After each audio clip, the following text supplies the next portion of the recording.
ఈశ్వరా నువ్వు తప్ప నన్ను రక్షించేవాళ్లు లేరు, నువ్వు మన్నించు దీనుణ్ణి. పరమేశ్వరుడు ఇత్తక పూర్వం నువ్వేం చేశావని నేను రావాలి అని అడగడు. ఆయన ఇతపూర్వం నువ్వు ఎలా ఉన్నావన్నది అనవసరం. ఇప్పుడు ఆయన పట్ల పరమభక్తితో నిలబడితే వచ్చేస్తాడు.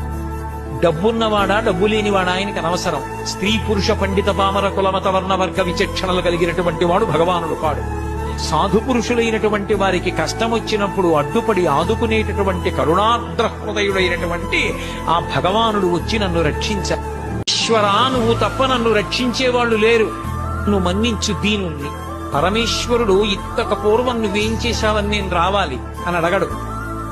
ఆయన ఇతపూర్వం నువ్వు ఎలా ఉన్నావన్నది అనవసరం. ఇప్పుడు ఆయన పట్ల పరమభక్తితో నిలబడితే వచ్చేస్తాడు. డబ్బున్నవాడా డబ్బు లేనివాడా ఆయనకి అనవసరం. స్త్రీ పురుష పండిత పామర కులమత వర్ణ వర్గ విచక్షణలు కలిగినటువంటి వాడు భగవానుడు కాడు. సాధు పురుషులైనటువంటి వారికి